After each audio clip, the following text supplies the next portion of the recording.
Are footballers playing too many matches? On the one hand, you could argue they get paid so much money, so what are they complaining about, right?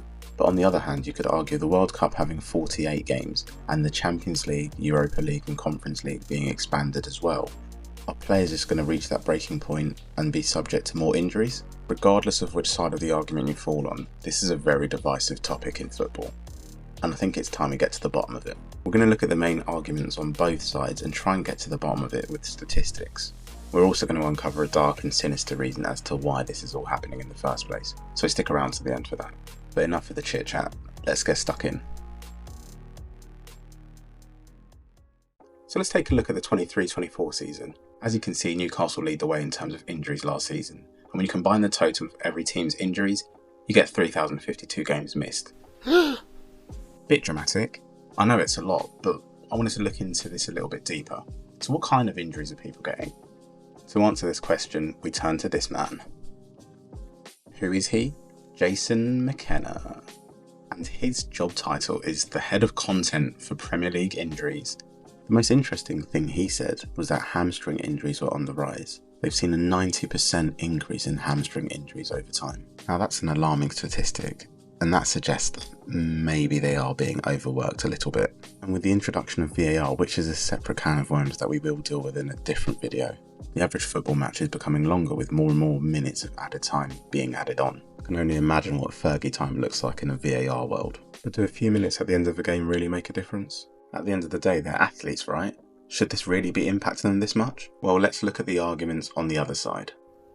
Now, a key thing you always hear is they get paid enough money, they have the flashy cars, the flashy watches, flashy boots, the lot. So it's a little bit cheeky for them to be complaining that they're playing too many games when it's actually the increased global appeal of football that has led to this increased commercial aspect of the game. And that's had a massive contribution to the increased salaries we're seeing. But just because you're being paid more, does it necessarily mean you should be fitter? I'm not too sure. And the other argument levelled is quite an emotional one. We love football, right? We want to see as many football matches as possible, and the introduction of all these games means we can. So what's the big deal? Some may argue that this dilutes the quality of the games we're seeing, and whilst that's hard to measure and may be influenced by other factors, it's still a valid point.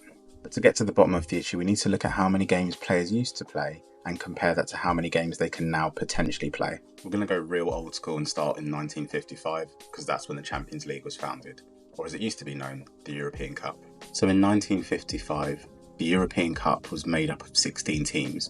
They were all league winners in their respective countries. There weren't any group stages, teams just went straight into the knockout phase, and if you won 4 games, you were crowned champions. It was really that simple. During the same time period, the first division, now known as the Premier League, was made up of 22 teams, which meant that each team had to play 42 games over a season, which is weirdly 4 more games than we play now.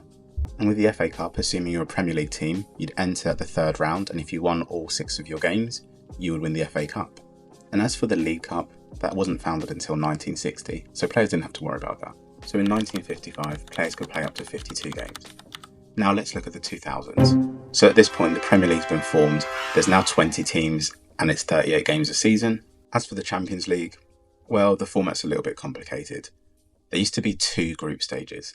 So initially, the teams would go into the first group stage, play 6 games, and the top 2 teams would qualify for the next group phase. There would then be a further 6 games in the second group phase before going into the knockout phase, which would start at the quarterfinals, semi-finals, then final, which means the Champions League in the early 2000s was 17 games. As for the FA Cup, that was still roughly 6 games, obviously depending on if you do or don't get a replay, and the League Cup was a maximum of 6 games as well. So in the early 2000s, footballers could play around 66 games in a season. Fast forward to present day, the Premier League's still 38 games, and the domestic cup competitions are still pretty similar in terms of the amount of games you play. The big change has been from the Champions League and the new format there.